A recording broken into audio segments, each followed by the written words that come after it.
Okay, Shabbat Shalom. So as I promised in the teaser Shabbat Shalom video that some of you may have seen, I'm going to talk about Lekha Dodi tonight. So it's a song that we sing every Friday night. It's actually a song sung by Jews all over the world, but it's actually a relatively recent addition to the Jewish prayer book. Recent meaning it's only about 400 years old. That's really recent for Jewish purposes. Many of the basic structures of our prayer were established 1,800 years ago, and then they played around with the exact wording of some of those structures for another couple of hundred years. But Lekha Dodi is one of the last things added to the prayer book in the 1500s. So who wrote it? Why was it written? And what does it really mean? And why do we stand up at the end of it and turn to the back of the room and bow? What is that all about? Well, I won't make you take out your prayer books to take a look at the verses. I'll just kind of give you an overview. And if you want to, you can follow along in Lekha Dodi, or you can take my word for it, or read it the next week, Friday night. We do it every week. So first of all, the refrain is Lekha Dodi Likrat Kala, come my beloved, and let's greet the bride. Let's welcome the Sabbath into our midst.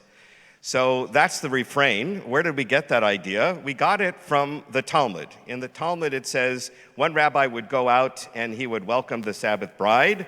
Another one would say, come, O queen, come, O queen. So there were two different versions. Either it's a bride or it's a queen, and rabbis would welcome the Sabbath on Friday night as if it were a person coming into their realm, their place. So based on that Talmudic verse, this song was written. As is the case with many Jewish prayers, it's a really complicated poem, and it's based on little snippets of verses from the Bible, mostly from the prophet Isaiah, a few verses from Jeremiah, and a few from the book of Psalms, but mostly Isaiah. And don't worry about this, you would need a concordance to look them up. I'm not sure that the average Jewish person ever knew what they were, except for the guy who wrote it, and maybe a few clever people who knew the Bible by heart. But trust me on this, he took snippets of the Bible to create this picture for us. The first two verses and the last verse, which are the ones we actually sing here at Beth Yeshurun on Friday night, welcome the Sabbath. They're all about welcoming the Sabbath into our congregation. The first one, in fact, starts out Shamor v'zachor b'dibur echad, which means observe and remember were spoken at once. So what does that mean? So that's based on a rabbinic commentary, because there are two versions of the Ten Commandments. You all know about that? Two versions of the Ten Commandments. One is in the book of Exodus, and then it's repeated in the book of Deuteronomy. They're more or less the same, but they're a little bit different. And particularly the commandment about the Sabbath is a little bit different wording. In the book of Exodus, it says, observe the Sabbath day and keep it holy. I think that's the one. And in Deuteronomy, it says the other one, remember the Sabbath day and keep it holy. So one place it says remember, the other one says observe. So the rabbis in the Talmud asked, which did God say? Did he say remember, or did he say observe? And they decided that God said both at the same time, because God can do that. So, and based on that idea, the person who wrote this prayer said, Shamor v'zachor b'dibur echad, observe and remember were spoken as one utterance. Okay? So that's the first verse. The last verse, we say, Boi chala, boi chala. So how many people have been to a wedding where the bride comes in from the back? This happens almost every wedding. The bride comes in from the back of the room, and in many cases at a formal wedding, what does the congregation do when the bride comes in? They stand up and turn to the back to look at the bride. So we're welcoming the Sabbath bride into our congregation. That's the reason we stand up and turn to the back of the room. As the last verse says, Boi chala, welcome, O bride, welcome, O bride. Right? So that's the reason for standing up and turning to the back of the room. The middle verses, I told you the first two and the last one deal with the Sabbath.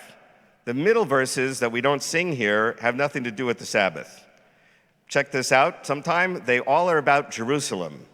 They're about rebuilding Jerusalem and making it splendorous and sparkling and shining new again. So in many different ways, again quoting different verses from the Bible. So who wrote this? Well, the first thing is, one of the tricks that many people who wrote prayers back then used to do is they put their name in the poem.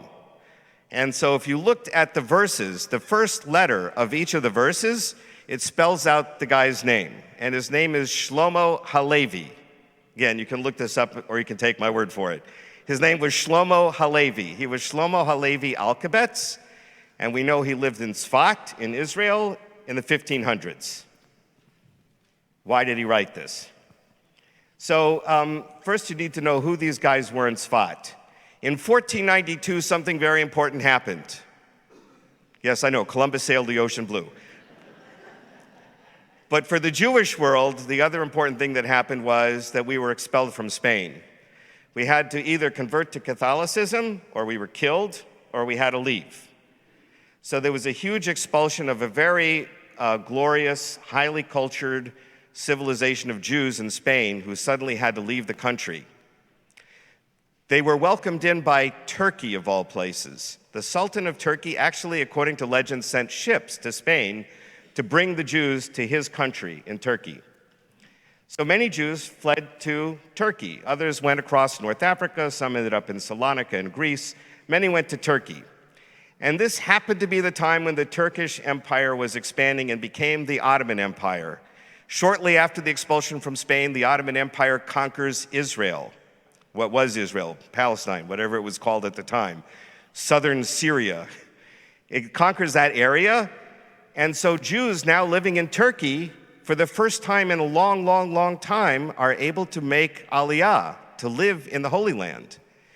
Now, Jerusalem was a little backwater, tiny little village kind of a thing. It had a walled city. If you've been to Jerusalem, you know where that wall is. So by the way, the walled city in Jerusalem today was built by the Sultan of Turkey, Suleiman the Great, at this time. So the Turks rebuild the wall of the city of Jerusalem, but it's still not a very popular place to live. So many Jews settle up in the north in this little town of Tzfat, and they're all a bunch of mystic Jews. They're Kabbalistic Jews. And because of the expulsion from Spain, and now that they're living in Israel, and Suleiman has rebuilt the city walls, they think the Messiah is coming around the corner. Because there's one Jewish tradition that says before the Messiah comes, things are going to be really bad. The expulsion from Spain was really bad. And now the Sultan in Suleiman is sort of like Cyrus of Persia, who told the Jews to leave Persia and go back home and rebuild the temple. And they see Suleiman is doing the same thing. He's rebuilt the city walls. And they think any day now the Messiah is going to declare himself, and we're all going to go to Jerusalem and we're going to rebuild the city, and it's going to become a glorious, shining city again. Now, these were Kabbalists, and they also believed that they could make this happen. The original idea of tikkun olam was invented by them, but not tikkun olam the way we do it today. We're going to fix the world. Besides fixing the physical world, every time a Jew does a commandment, according to these Kabbalists, it affects the spiritual world. It makes the spiritual world a little bit better. And if we keep doing mitzvot, we're going to bring that spiritual world in our midst. So they do a lot of different things. They invented the Tikkun Leil Shavuot that we're going to do in a couple of weeks as one of these fixes, repairs. We're going to stay up all night learning Torah so God will make the city of Jerusalem reappear. And the other thing they did was Kabbalat Shabbat. The idea that we're going to recite 6 psalms for the 6 days of the week, and then we're going to do the Sabbath psalm as the 7th psalm for the Sabbath. And then Shlomo Alkabetz wrote this song to welcome the Sabbath bride into our congregation. So what they believed was going to happen was that Shabbat is a day of rest, a day of joy, a day of excitement, enchantment. And they said it's a little bit like the Messianic era. In the Messianic era, you won't have to work hard. We don't work at all on Shabbat. In the Messianic era, everything's going to be peaceful and calm and joyous. That's what we're going to do on Shabbat. And if we just do Shabbat really, really well, God's going to make the Messiah come, and we're all going to go down to Jerusalem. Now you know why those middle verses are calling on Jerusalem to dust off its ashes and become a shining city again.